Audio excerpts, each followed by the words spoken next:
तिच्या मायला आयुष्य जगायला लागतंच काय लागतं तर आपलं एक शेत असावं.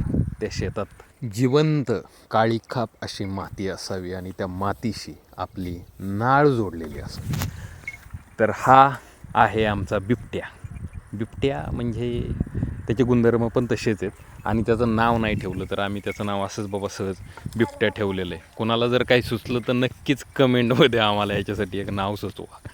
तर मित्रांनो, मातीशी नाळ असणं खूप गरजेचं आहे. मला तर असं वाटतं शहरात कित्येक लोक असतील जी म्हातारी झाली, त्यांची मुलं बाळं पण म्हातारी झाली, मेली, पण अशा जिवंत मातीशी कधी जोडली गेली नसतील ती.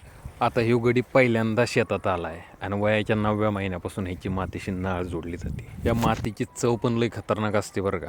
लेकरं 100% खातात. त्यांनी तशी मुठभर माती खाल्लेली आहे आणि त्याचा मार पण खाल्लेला आहे. आता तो माती बघतोय पण खाण्याची हिंमत काय करत नाही.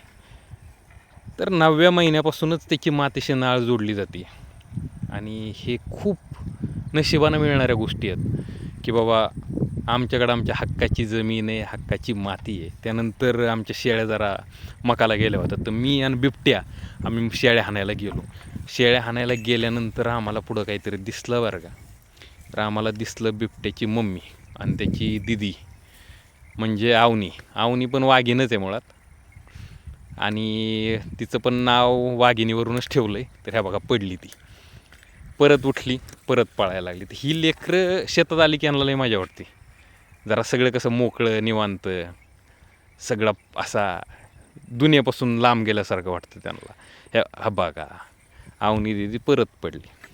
आता इतकी पडली, हे बघा तिला जखम झाली, पण तुम्ही तिच्या चेहऱ्यावर बघा, अजिबात तुम्हाला निमताळेपणा दिसणार नाही, अजिबात ती रडणार नाही, तिच्या डोळ्यात कसलंही पाणी येणार नाही, कारण हा ॲक्सेप्टन्स आहे. तिला माहिती आहे ती शेतकरी कन्या आहे, ती कितीही पडली कितीही उठली ती लागलं रडणार नाही. हे गोल्या बघा धरला, आता सुट्टीच नाही याला. अरे अरे अरे अरे आवने सोड की. ही माती जखम पण देते आणि त्या जखमेवरची खपली पण ही मातीच आहे. त्यामुळे हिच्याशी नाळ असणं गरजेचं आहे खरं तर. आता दिदीच्या तावडीतून गोल्या आणलाय मी माझ्याकडं. आता त्याची आई पण आलेली, बघू कायला आली ती. कुठं फिरती, कुठं चालली, काय काय काटक्या आणायला चालले. कशाला काटक्या, भाकरी करायच्या तुझ्या चुलीवरच्या. बेस्ट ॲक्ट्रेसच्या अवॉर्ड आहेत बरं का हिला 2-3. जा मग खिचडी भातसाठी. जा म्हणलं तरी जावं लागणार आहे, नाही म्हणलं तरी जावंच लागणार. जा मग. ॲक्टिंग तशी तिला चांगली ॲक्टिंग जा मग. अशी सगळी तयारी करावं लागते मित्रांनो.